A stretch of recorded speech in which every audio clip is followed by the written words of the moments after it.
background too. I mean, when you look at Renee's background, Okay, Renee Oh is my the gosh. sickest background. Who's got I brick? know. Fellas, he's got the best background. and all those colors, and now he's I using like know. Should I use some kind color? of- I'm going to use color. Oh yeah, you do have your color I in the do background. have color. I Wait, love it. let me change my background to be color. Okay, pick a color, Lori. Pink or red and blue. Some Okay, kind pink. of pinkish hue. Okay, wait. Okay. right. But wait, And then blue wait for a the other second, one. wait a second, let me. It's too bright. It just looks like a weird spot on the wall. There we go. Aha. There we go. It's beautiful. Better. Yep. Now you got it. Okay, Now you got your wait. color going. And we have blue for the other one. Oh, I did pink. Oh, One yeah. second. Ooh, it's looking good already. Wait. I'm moving it to the blue spectrum. We should all just get Yes. green screens behind us. and I know. I have a green screen, actually. I could. Do you? I Oh, do. that'd I be have so a green. funny. I don't know where it is anymore, but I have a green screen. But that you get your head cut out every once in a while. Yeah. It's kind of like distracting as like the. Yeah. Like your Your hair hair like- is suddenly. Yeah. For Joe, it would be like he's like, oh, I'm going to hawk it today. Yeah. Lori, you could just change your color to match your background. You could just be like, Change my hair color. Yeah. yeah. Oh, Which I would could be dye my awesome. hair green, and then my hair would just disappear into the background. I love it. I love it. All right. Right. Are you guys ready? Do you want to do the clap? Okay. I'm pretty sure Oh, that you guys are purposely I'm doing it stressing. wrong. No, I know, Lori. I wish I love that you have that much faith in me. But no. Okay. Let's try it. Okay. Wait. So we do 1, 2, 3. and and then then clap. clap. There's a pause and then clap. Okay. Okay. Ready? 1, 2, 3. Georgia, you're always late. I think I was early this time because I'm always late. Oh, it's so good. Oh, Well, sorry. we're ready at least. Well, there right. we go. Good afternoon. Today is Friday, August 28th, 2020. Today we are going to talk about everything Apple because this is the iMore show. And as usual, joining us with all the colors of the rainbow, Georgia Dow of westmounttherapy.com. Welcome to the show. Thank you for having me. I've got everything ready. Got my love Renee that Ritchie mug. cup. It is a really well-made cup. It is. I love the design. I've said this before. The person that designed this logo for Renee deserves so much accolades because it's so gorgeous. It's so iconic. I love it. Good. And also joining us is Joe Keller, Assistant Managing Editor of iMore. Welcome, Joe. Good to be here. Mhm. Excellent. Do you have your Renee Ritchie mug? I have it. I just don't have it here in front of me. So, I'm not much of a mug guy, and there's no space on my desk. so Renee needs a glass or a tumbler or something like that. Yeah, like a pint glass. Yeah, pint glass. Pint glass. Ooh, that would be nice. Yes, we could all That be would be drinking nice. beers at 10 o'clock in the morning, my time. I would fill it with like something else because I don't drink beer. But yes. You could fill it with beer. Root a beer. nice smoothie. That would a root beer. That's a lot of well, a smoothie I guess might be kind of sugary too, but we got it. Ooh, a root beer float. Oh, fancy. Yeah, I'd like that. So Renee, if you ever get around to listening to this, you might even be listening right now. Go ahead and make that happen. Give us a pint glass with the logo so we can put our beers and our root beer floats in it. All right, well, let's get started. First, I wanted to do a quick update about the Epic Games versus Apple lawsuit, because I think at least for a short while, we're going to hear a lot about it over and over again. And actually today, now that I think about it, today was the last day that Apple was going to give Epic the amount of time it needed to update Fortnite in order to put it back in the App Store. My guess is Epic did not do that. So Epic is still officially not available in the App Store. But let's really quick talk about the other big things that happened. So first of all, Epic had sued for a restraining order against Apple to not ban Fortnite from the App Store, and Apple also had said that it was going to pull its developer certification so that the Unreal Engine could no longer be used for apps, they no longer counted as legitimate developers in order to update the Unreal Engine. So we did talk about this last week, but to clarify what that means, if the Unreal Engine, if Apple pulls Epic Games' developer certification, then that means that all of the development that they do for the Unreal Engine game development tool cannot be used with other games and game developers. So, for example, if a game, I think it was, I'm going to forget the name of it. There's the Blade game. If somebody remembers the name of this game, Apple had shown it off at a couple of keynote events. So if anybody remembers, tell me what that is. It uses the Unreal Engine. So right now, it's, on version 4 or 5 of Unreal Engine. So the next time Epic Games updates the Unreal Engine to version 6 or whatever the next version is, then that game doesn't get that tool because Apple will not accept their certification. So they can continue to be in the App Store, they can continue to be working games, but they never get that Unreal Engine update anymore, if this were the case. So the big news that happened this week is that a judge accepted that Apple is allowed to ban Fortnite from the App Store for not adhering to its policies, but it said that pulling their developer certification was an overreach and that it negatively affected other people besides the two people involved in this case, which I think is the perfect balance between the two. So we've got, let me look at this one. So the judgment that came down, it was Judge Yvonne Gonzalez Rogers. They issued a temporary order against Fortnite. So Apple can continue banning Fortnite from the App Store. And again, if Epic complies with what Apple wants it to do, the game can go back into the App Store. But at the moment, it's still not available to download new from the App Store. If it's already on your phone, you can continue playing it. But again, you don't get any updates when they update new content, which I think they have a new chapter coming out. I think it might be chapter 4 is coming out soon. And people on iPhone won't get to update to that new chapter, even though people on Android phones or on PCs or Nintendo Switch or the dozens of other consoles that you can play it on, that will get the update, but iPhones won't get the update. And I guess that means iPads won't get the update as well.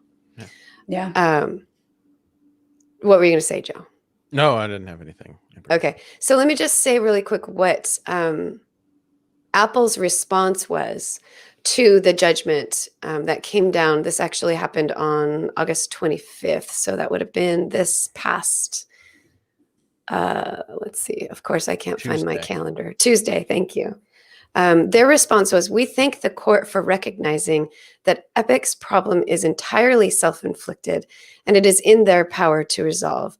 Our very first priority is making sure App Store users have a great experience in a safe and trusted environment, including iPhone users who play Fortnite and who are looking forward to the game's next season.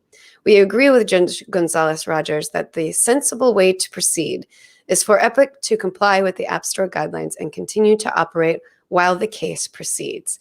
If Epic takes the steps the judge has recommended, we will gladly welcome Fortnite back onto iOS. We look forward to making our case to the court in September." So the official next part of this won't happen until September. So there's a ways to go. So what do you think? Should Epic bow down and do the fix that Apple wants in order to get the game back in the App Store so that people on iPhones can play?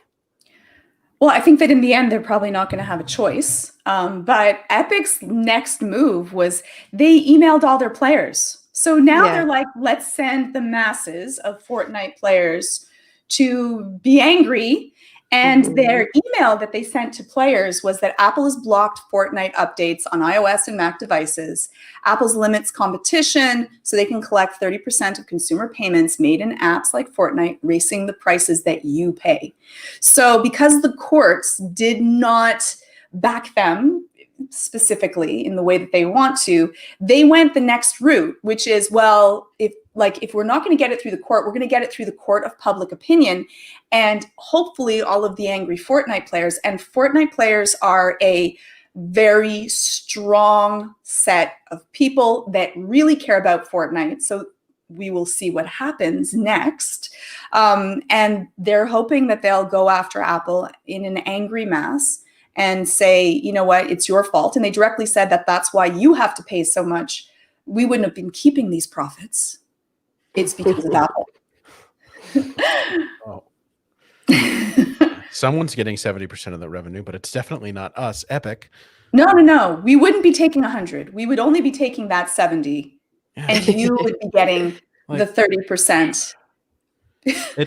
Look, I am mostly on Epic's side, philosophical side in this thing, but I am not on their tactical side.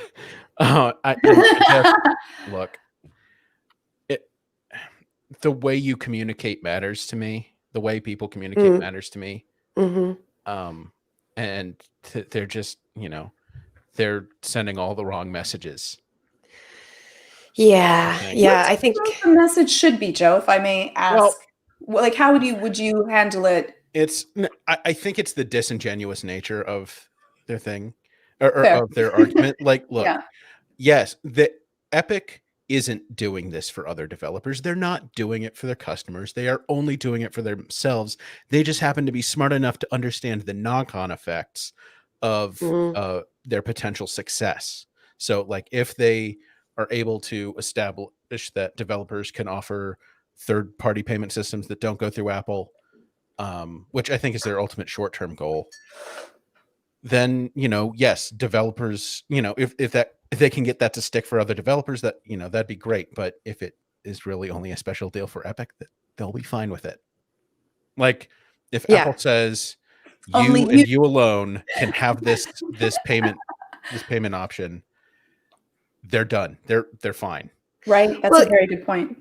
And that's one of the things that Apple had revealed was that Epic Games' CEO actually had sent an email. There was an email correspondence. I think it was with Phil Schiller that that he requested that Epic Games be allowed to do this particular thing. So let's. I didn't know that one. I did not know that. That's juicy.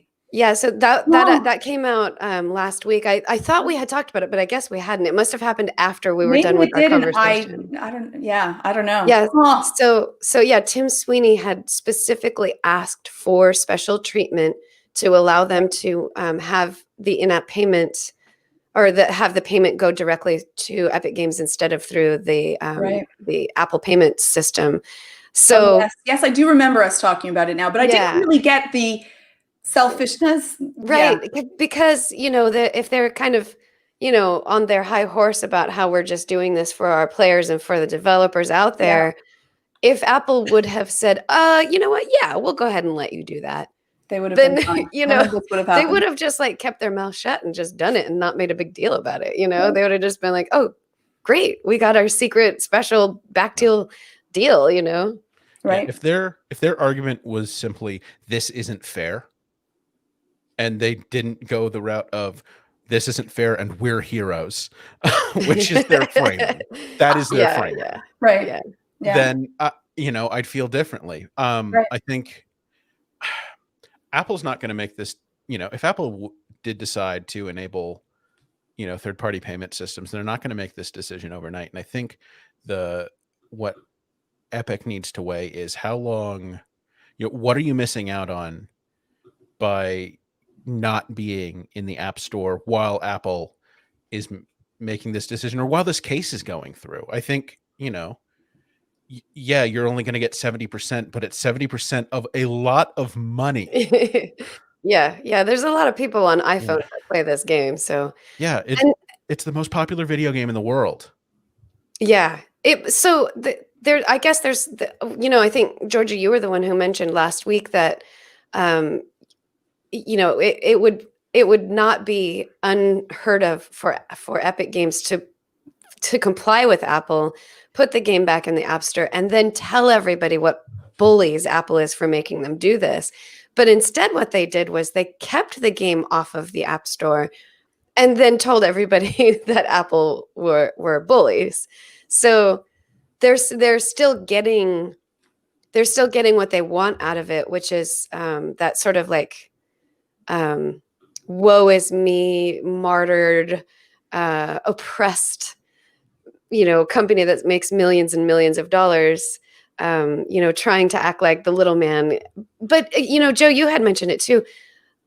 I don't think that this is a bad idea for developers to start asking Apple for a little bit of leeway, a little bit of rule changes. When the rules were first created for the App Store, the world was very different than it is now. And I don't think anybody realized that there could be an app developer or app or game company that could become a multi-million-dollar company because of phones specifically. Yeah. So at this point, I think it would be a good idea for Apple to start like looking at those regulations and see what kind of changes they could make so that everybody could be happy. Because, what if you had this great company that, had the potential for growth, and the thing that was keeping you from growing was the thing that was making you so famous and so popular. Like, what a frustrating experience that can be,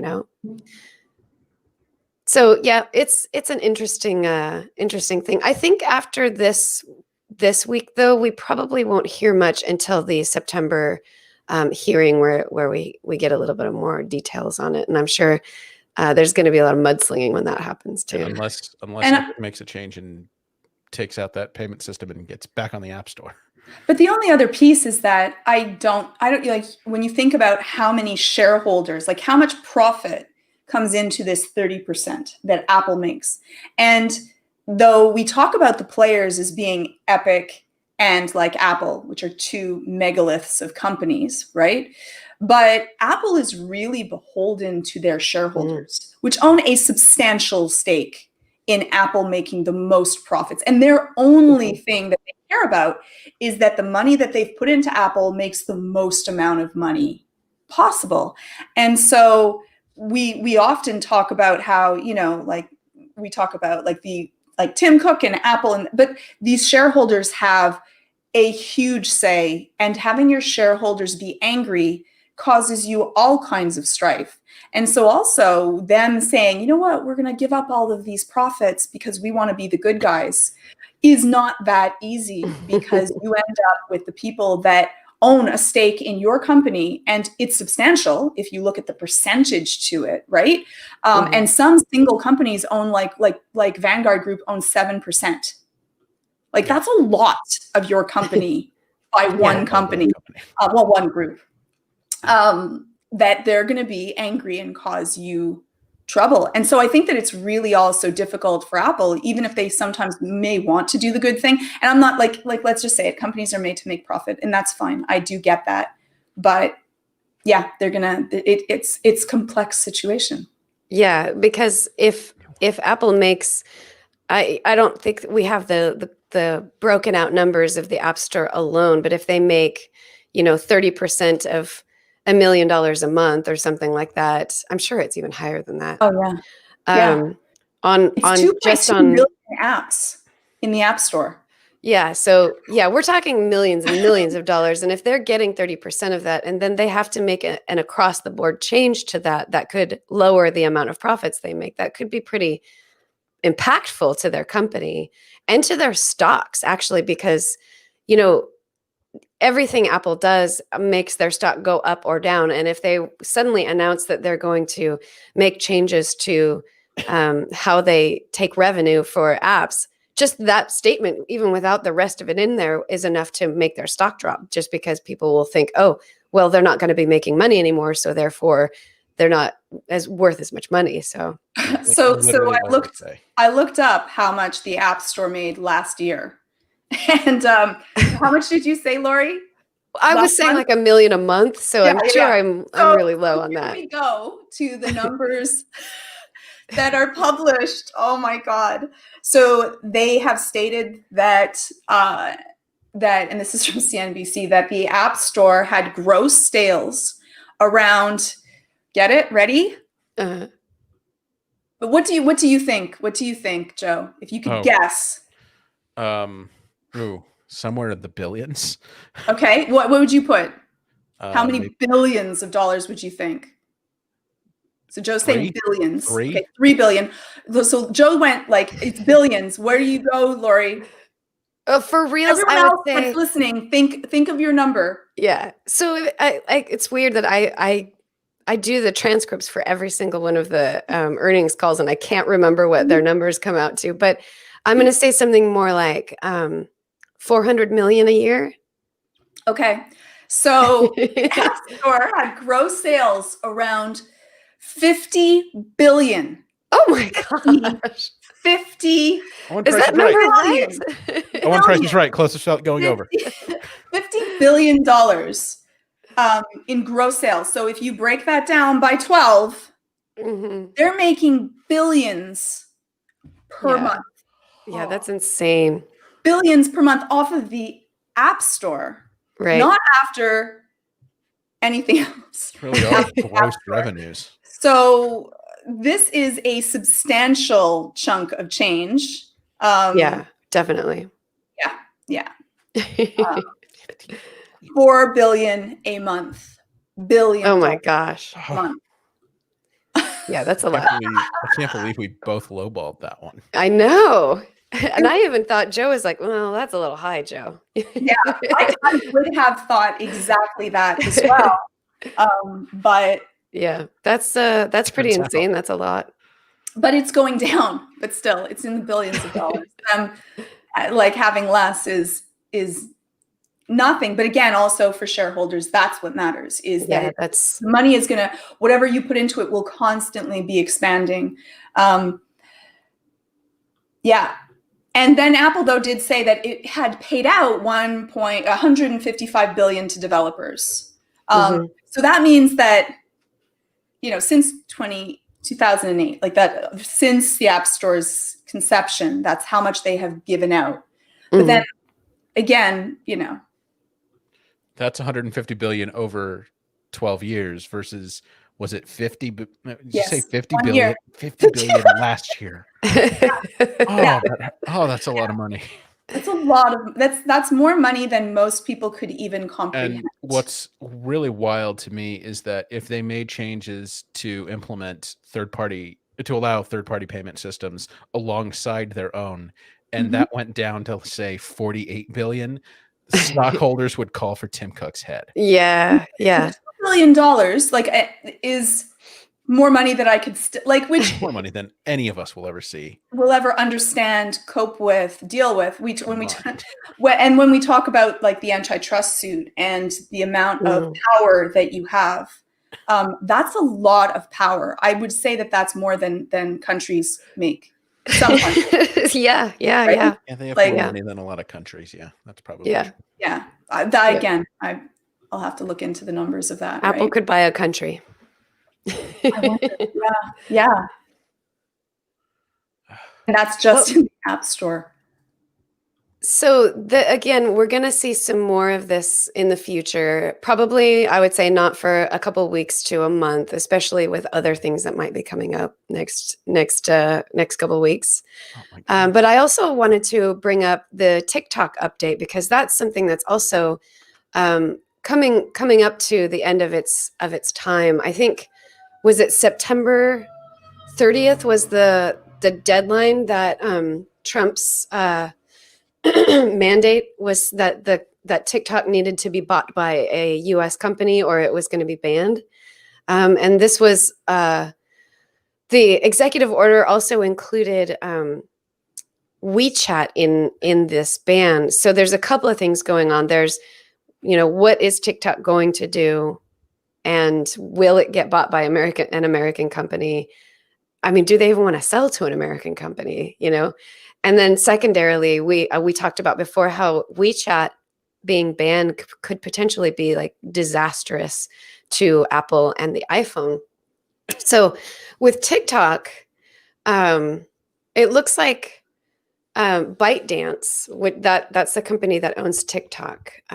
It was ordered by President Donald Trump to divest TikTok in the United States amid security concerns over the personal data it handles. Microsoft Corporation and Oracle Corporation are among the U.S. companies vying to acquire the assets of TikTok, which claims about 100 million monthly active users in the U.S. ByteDance is expected to pick a bidder to enter into exclusive talks as early as Friday. So yeah, I guess maybe they are talking about this because they want to keep the company open. Of course, yeah. Yeah, so ByteDance is also making separate plans for TikTok US employees and vendors to be compensated in the event of a shutdown. TikTok has already implemented a hiring freeze in the US for most open positions because of the uncertainty. It's bringing in only about 5% of the staff it planned to recruit, and it views the shutdown preparations as a backup plan. It's working toward a deal that would keep TikTok operating in the United States without interruption. So this is a big deal, actually, to know that that ByteDance is actually, instead of sort of retaliating and kind of making a stand against this executive order, the company is trying to figure out what it can do to exist in the United States while not being a company anymore. You know, ByteDance would have to remove its ownership of TikTok in the US, which is owned by Tencent, which is like one of the largest companies that owns like a whole bunch of other, like they have stake in a whole bunch of other game, like a monumental amount of things, and one of the largest in China, and I think it might be one of the largest in the world. So really big deal that they're looking to sell it, but they've also made a legal challenge as well to try to have a stay, because they have 100 million users. It's not small. Yeah, they are in talks with companies. They are also they're suing the government in order to, not have this happen. I think the TikTok lawyers released a press statement about it. We strongly disagree with the administration's position that TikTok is a national security threat. We have articulated these objections previously. Now is the time for us to act. We do not take suing the government lightly. However, we feel we have no choice but to take action to protect our rights and the rights of our community and employees. So yeah, these are big deals coming through.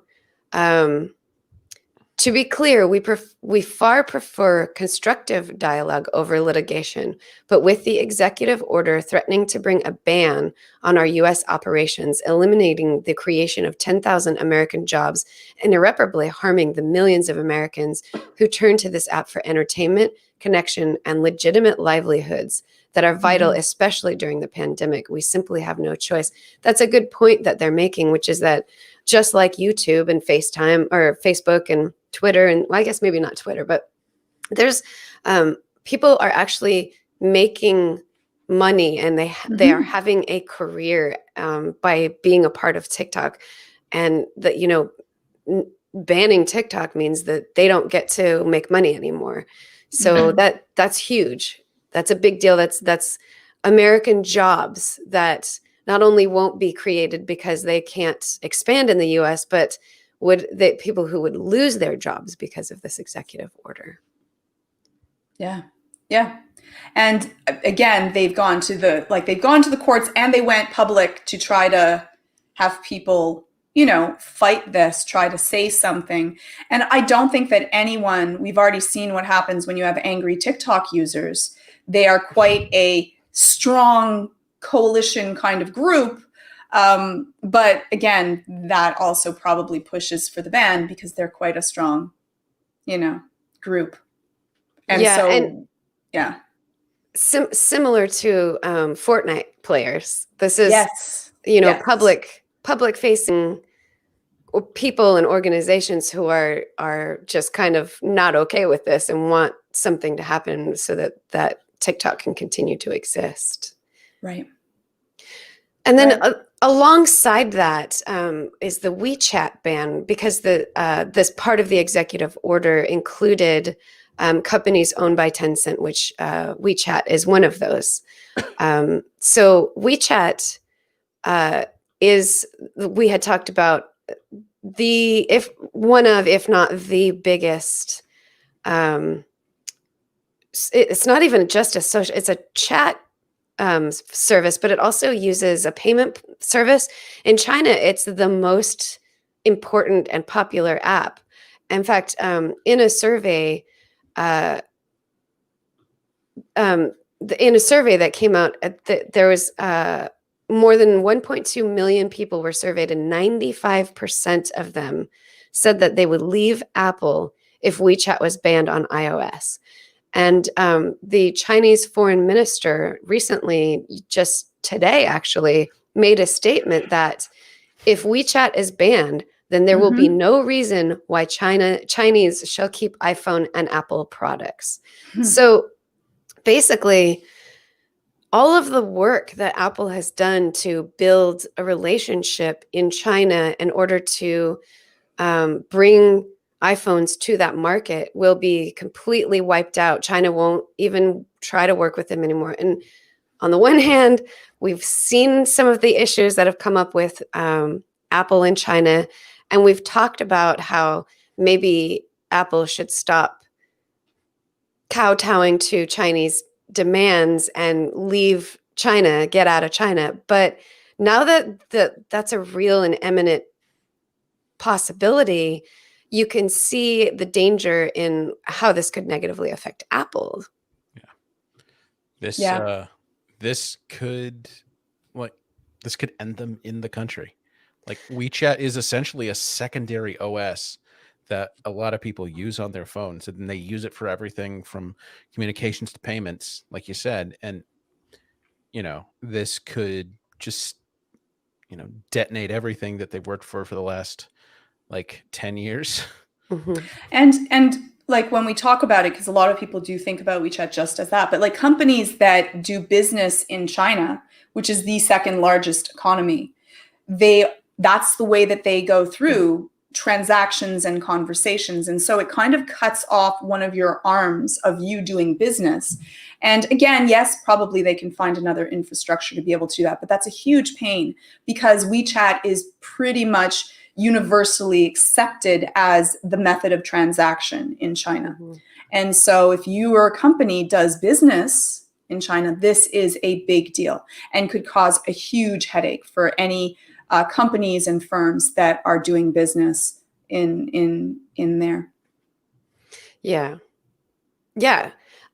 So then, to follow up with that, there actually had been some leaks or some information that came out of the Trump administration from unnamed sources saying that the way it's worded is that the Trump administration is rethinking its ban of WeChat. But the wording in this conversation that Bloomberg had reported, it sort of sounds like what they're trying to do is figure out how to keep the executive order, but allow things to continue that won't devastate people using WeChat. So one of the statements that came out was senior administration officials have been reaching out to some companies, realizing that the impact of an all-out ban on the popular app owned by China's Tencent Holdings could be devastating for U.S. technology, retail, gaming, telecommunication, and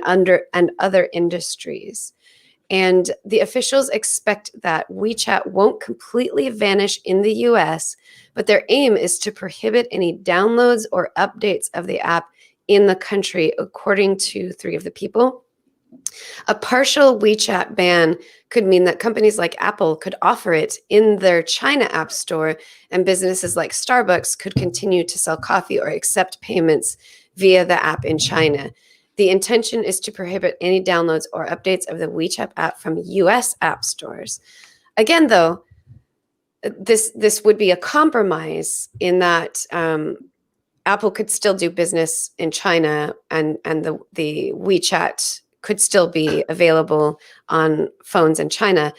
But another really serious problem in the US is that there are thousands of people who communicate with family and friends in China and other places around the world using WeChat.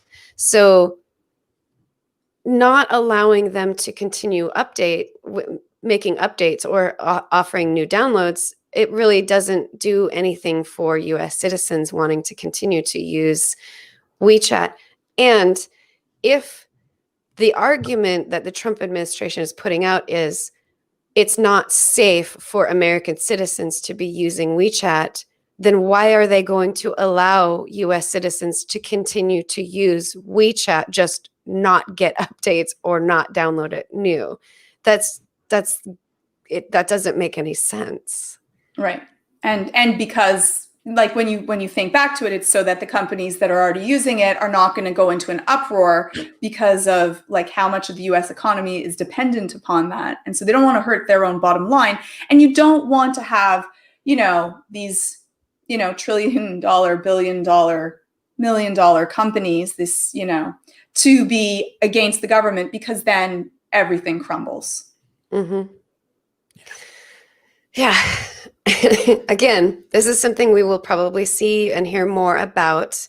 I think they have until the end of September to either lift that executive order or, make some decisions and figure out how to make that work. So those are two other big things. It is now time for us to switch over to the fun stuff, which I've been wanting to talk about. And let's start with the iPhone 12 rumors again. There are more rumors coming out. So a new iPhone is very, very soon. I would say maybe a month to 6 weeks away. Joe, what do you think? Yeah, month to 6 weeks. Given what Apple said on its most recent earnings call, probably early October is when they're going to announce it. Probably shipping by mid to late October. Mm-hmm. And yeah. So we've heard a lot about the iPhone 12 rumors, about what they're going to look like and whether or not they're going to have a 120 hertz screen. Recently, it was that there was a leak that came out that showed that the iPhone 12 is going to have LiDAR. What else is there? There's going to be 4 different sizes.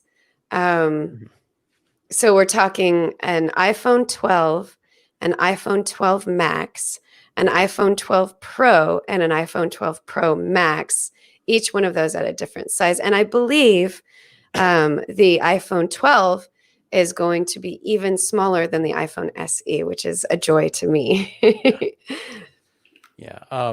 So this leak, the most recent leak is well, actually there are 2 kind of simultaneous leaks on this. It's John Prosser, and then it's also Max Weinbach and Everything Apple Pro. All like prominent leakers in this area. And so what we have here is the PVT, which is, I think, it's a testing model essentially. Yeah. And so we've got screenshots of what's supposed to be like the camera settings menu, but it's a camera settings menu for a testing model. So I doubt we're going to see all of these exact controls in in the iPhone 12 Pro. And that's what I think. So things like LiDAR, I imagine that only comes to the Pro models. If and when it comes. So, LiDAR for things like autofocus, which is fascinating to me. I would also bet for like enhanced portrait mode. But I think the big one for a lot of people is going to be this 120 hertz display rumor on the Pro. And that is still, according to these leakers, that's still a question. Yeah, I think what's going on with that one is that Apple wants to bring the 120 hertz screen to the iPhone Pro models, but it's a matter of making sure that the technology is ready for this model. So Yeah. I think if we don't see it on the iPhone 12, we'll see it on the iPhone 13. You think they're going to call it 13? 13 is maybe we'll be done with S. Maybe we're done with S. Who knows? Maybe we're done with S. That wouldn't suck. But yeah, I think I would love to see him bring it to the Pro models this year. I would love for them to get that done, but there are a lot of technical hurdles to overcome. So, people say, well, ProMotion has been on the iPad for 3 years. And that's true. That's been on the iPad Pro for 3 years. But one of the key differences here is iPads still use LCD screens, and getting 120 hertz, and not just 120 hertz, but ProMotion, which is variable refresh rate. That, on an OLED screen, which all of these phones are supposed to be OLED anyway, and the Pros, and especially because the Pro models have always been OLED, that is a different ball of wax, as my dad would say. And how is this going to affect battery life? Exactly. That's my thought. Is like, I'd love for, if I'm on certain apps, I still get like massive burn right now. What's going to happen with my battery life if I'm going 120? And I think that's exactly why the question is coming up as to whether or not that's coming to iPhone 12 is have they been able to, make the technology work for keeping your battery from overworking. Because right now, just like you're saying, Joe, on the iPad Pro, the amount of battery that it takes up on an iPad Pro isn't very significant, but the iPad Pro battery is huge compared to an iPhone. So it can fit a lot of battery. Yeah. So there's a lot of hurdles. And it's not just battery life. It's also things like color, right? Color quality and overall display quality. I would love to see it, but if they don't have the tech, they don't have the tech, and I'd rather them keep it at 60 hertz and have good battery life. Yeah. I think most people would agree with that. Well, for Lori, can you explain for people that don't know, what would be the difference between the hertz? Like, why should we even care? Yeah. So 120 or increasing the hertz rate on the phone, it creates a more fluid motion on the screen. Smooth. It's smooth. It's smooth. It's smoother. So it allows for things that open up, fast action graphics and things like that. It makes it all smoother, and ProMotion allows for an increase and decrease of that refresh rate on the screen. So, if it's refreshing at 120 hertz, it's refreshing really fast, but you don't need that on your dock, your Google Dock. You don't need it to be at 120 hertz refresh on that. So it'll drop down to, I think it goes down to as low as 30 hertz. I think 24. 24 hertz. Thank you. So it will boost up to give you the best experience possible for things on the screen that are moving fast, are very bright, are really dynamic. And then it'll drop back down when you're looking at things that don't have a lot going on the screen, like Word documents and things like that. Or movies. Yeah, it will boost itself up for movies so that the screen is clearer and smoother, things like that. So yeah, and I am not really that concerned myself with 120 hertz on a phone. You know how I am. The smaller the phone, the better. So for me, I'm not really all that concerned about that kind of quality on a phone, because and again, I have an iPad for that kind of thing, and my iPad Pro does have that kind of refresh rate. So that's my personal feelings about whether or not they have 120 hertz. I don't really care when they do, when it comes out.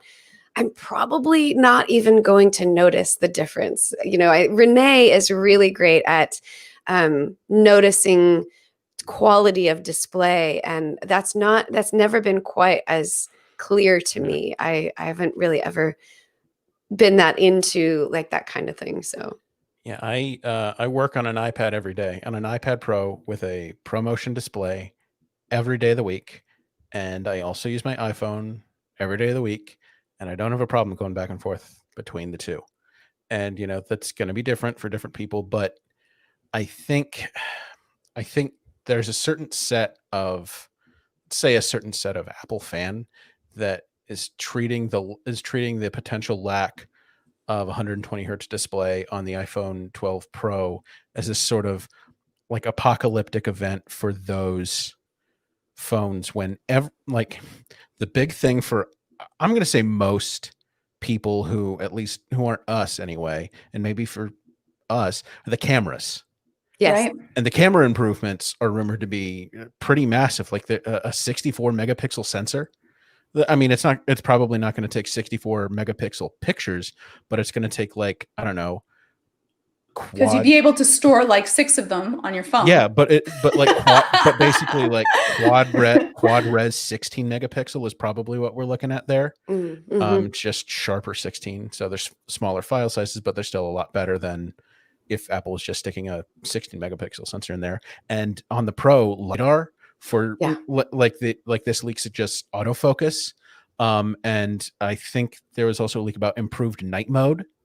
And we could probably hopefully guess improved night mode anyway.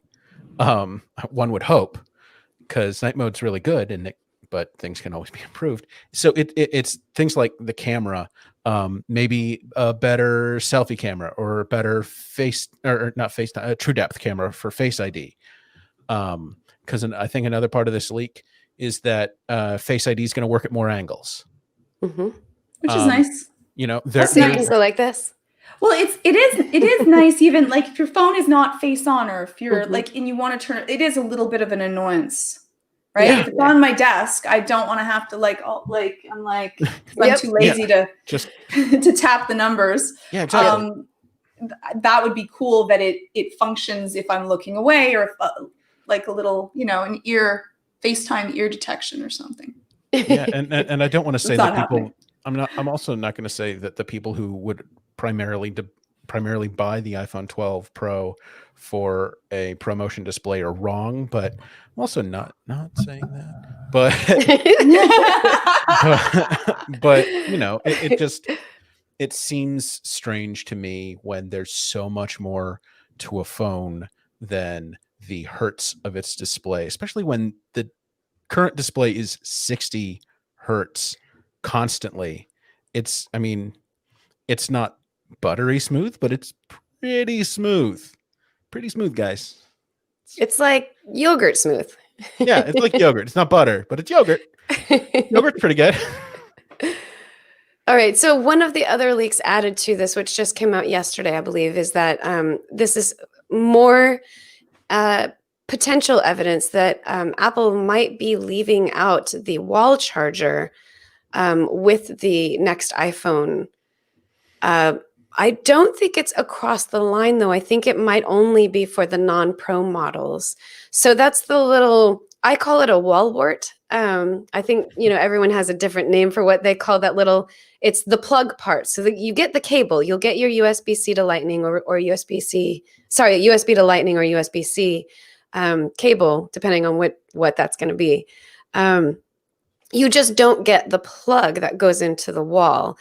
And the assumption is that at this point, we all have one of those. And even if you don't have one of those, you can plug it into your computer. So that, I think, would be, Apple, the claim is that it's a cost-saving thing and that it's a, environmental efficiency. So, frankly, with the rumors of a future iPhone not having any kind of port on it at all, I think it's Apple's way of getting us ready for not having any kind of port at all in the future. Yeah, I wouldn't be surprised. Yeah. Georgia, do you think it's a good idea or a bad idea for the wall plug to be included with iPhones going I think they should forward? still include it. A lot of people, this might be their first phone, and what an annoyance not to have the plug included, or at least have that checkoff box. So if this is your first phone, you make sure that you can actually charge it. I think that it's just the amount of savings that they get is ridiculously small. I think that a lot of people, like I have like tons of wall, like I open a drawer, there's a plug, like they're everywhere there for me. But I don't think that that's for most people. And I like to have them just stuck all around the house so that I can charge my phone until I can charge it wirelessly everywhere, which I don't.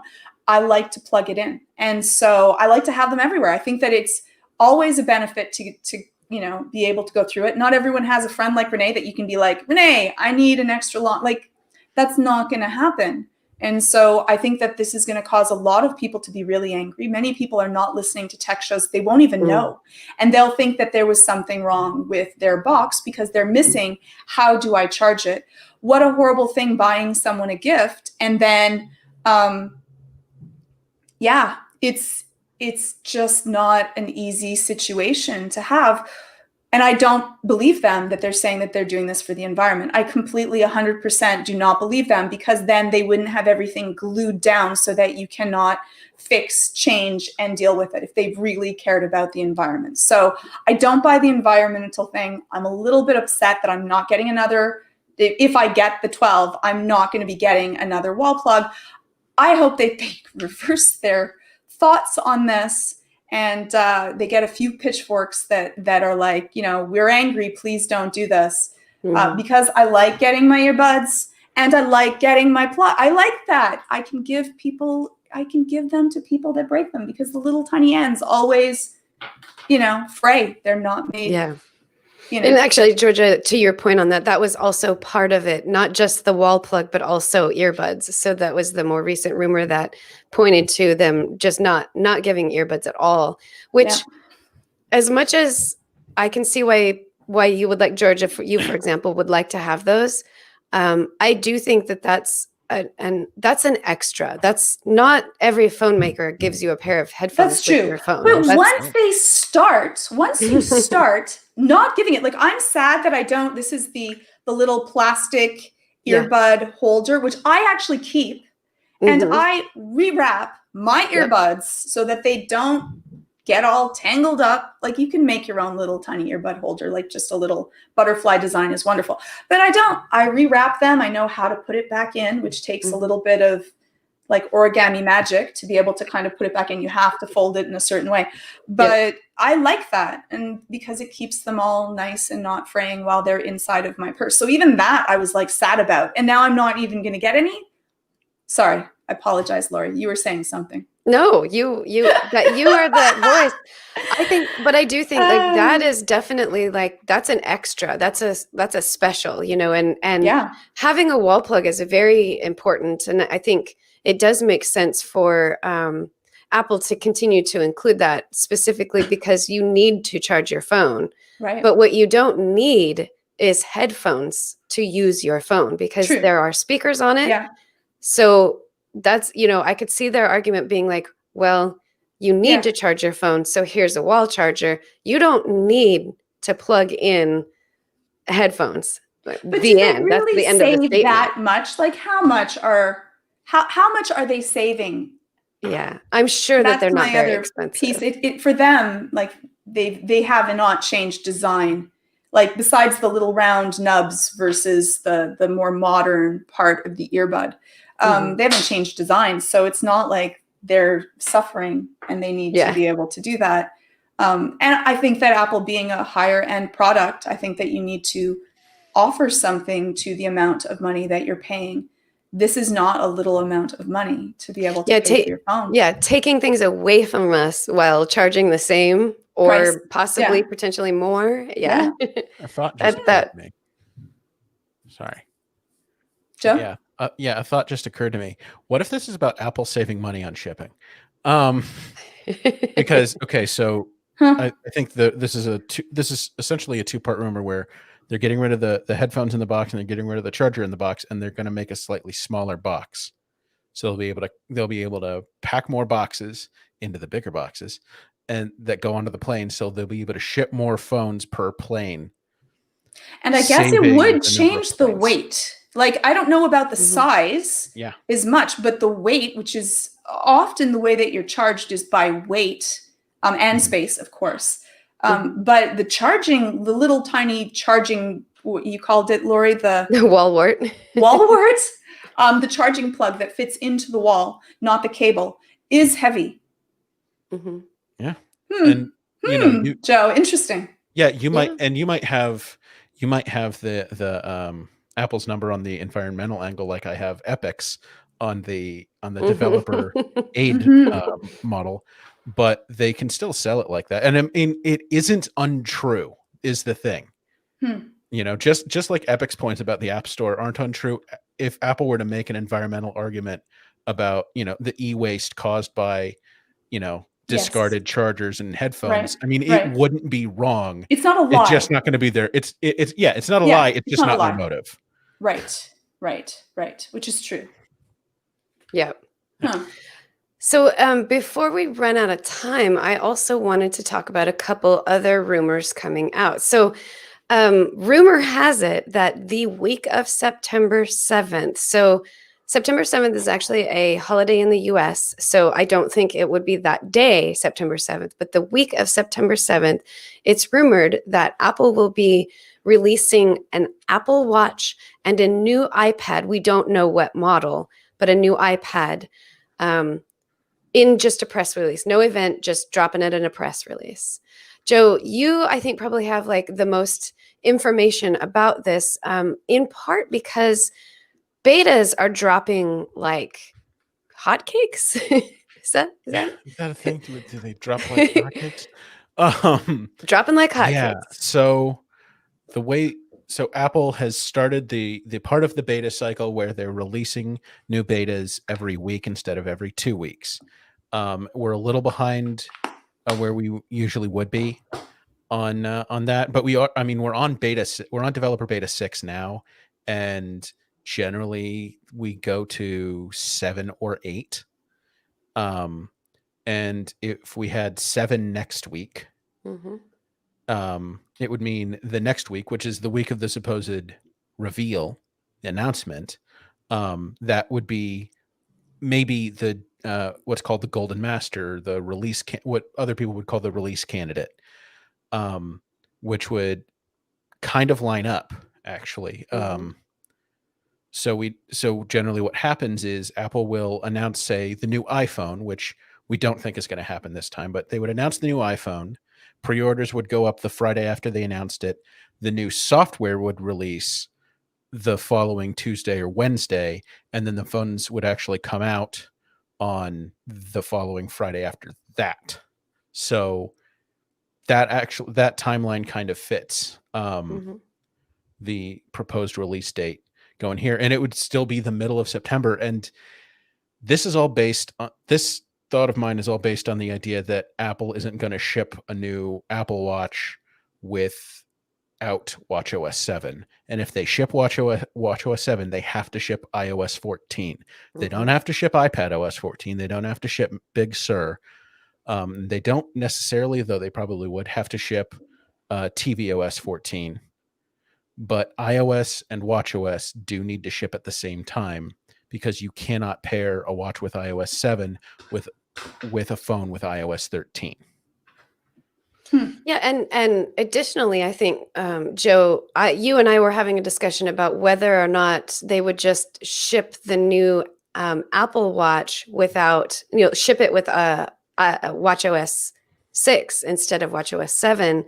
But your argument in that it is probably going to be updated is that there's probably software relating to the hardware.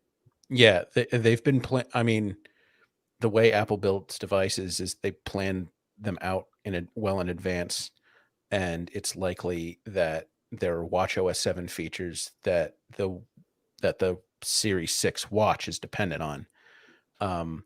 and maybe features that my speculation is maybe there are features that it improves, like sleep tracking. Maybe it's better at sleep tracking because it has additional sensors or something. So it would need watchOS 7 for that. And they're not going to bake those features into watchOS 6, probably watchOS 6.3 would be my guess. If they were going to do that, I think it's going to be 7. I think it's going to be watchOS 7.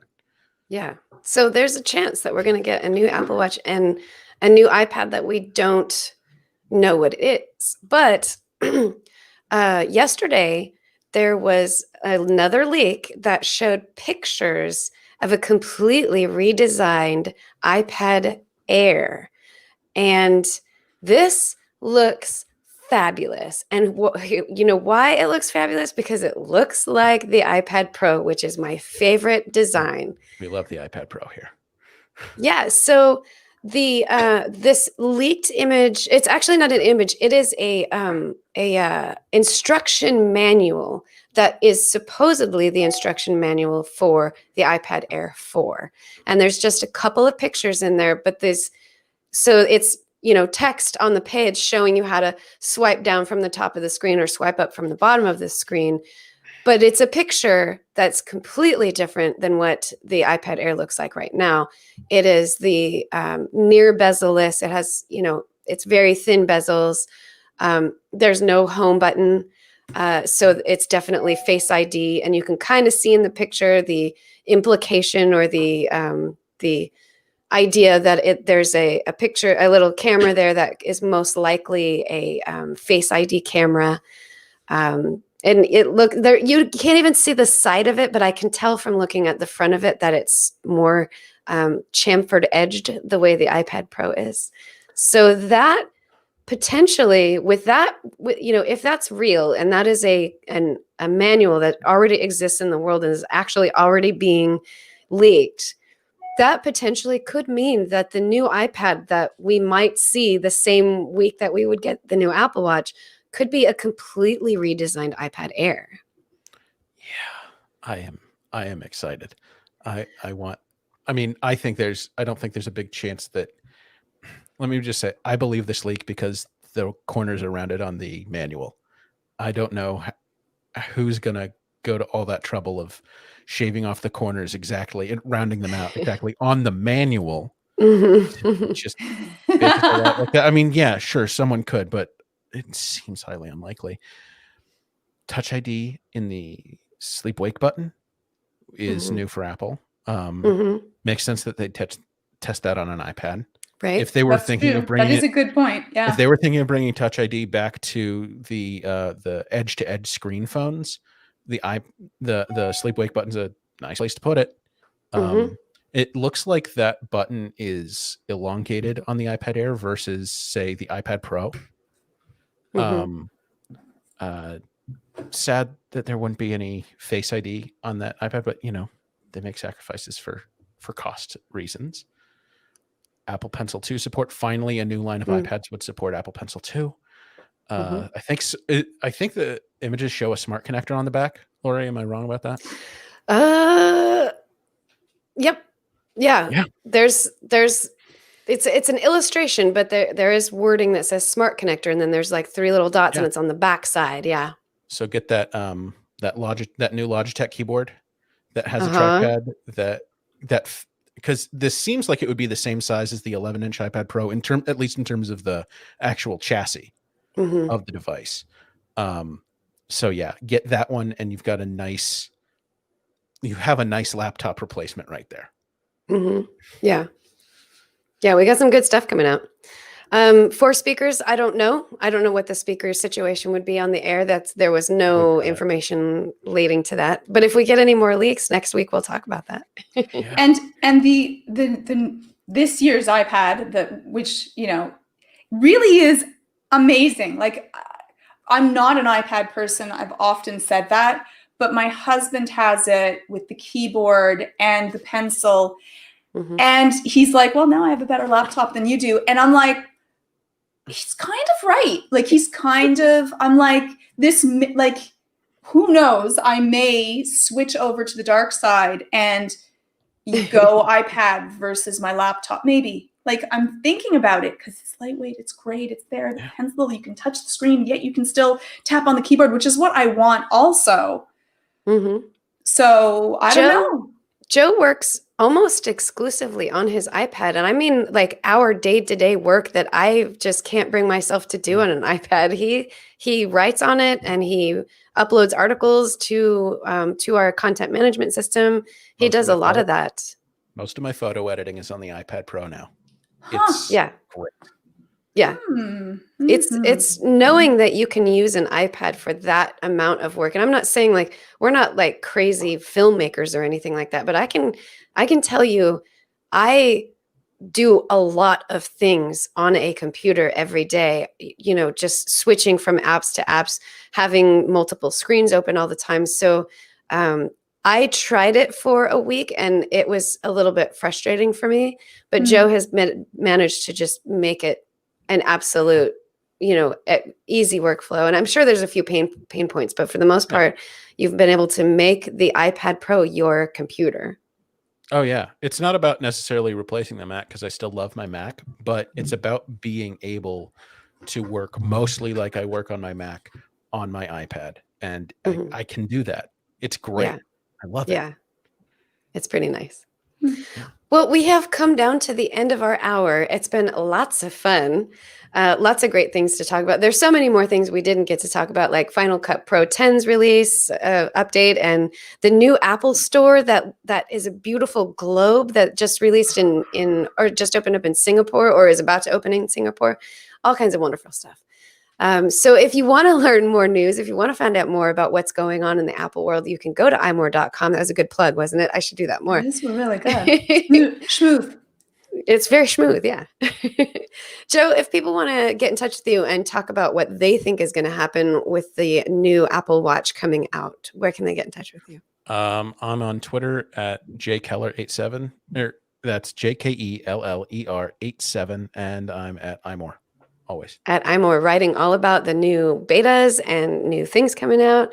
Georgia, if people want to ask you questions about their anxiety around getting an iPhone that doesn't have a wall plug in it or headphones in it, where can they get in touch with you?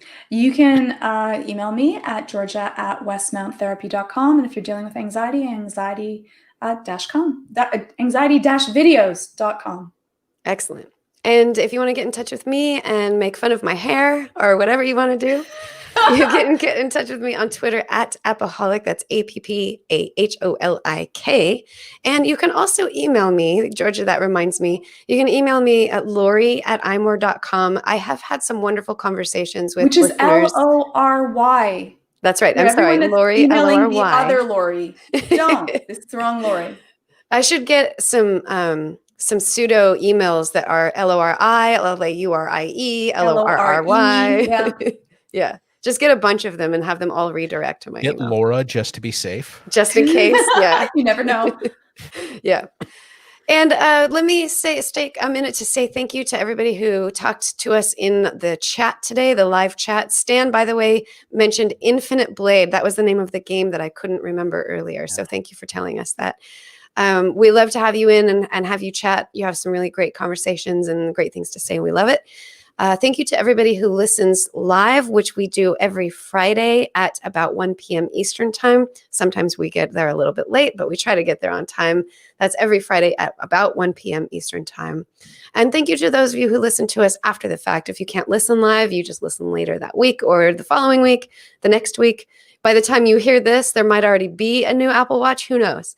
But thank you for listening to us. We love it. And thanks to Jim Metzendorf for making us sound so wonderful. He edits all of our podcasts and makes us queens and kings in our genre. And everybody have a really great rest of your week and great weekend, because this has been the iMore Show. Thank you. All right.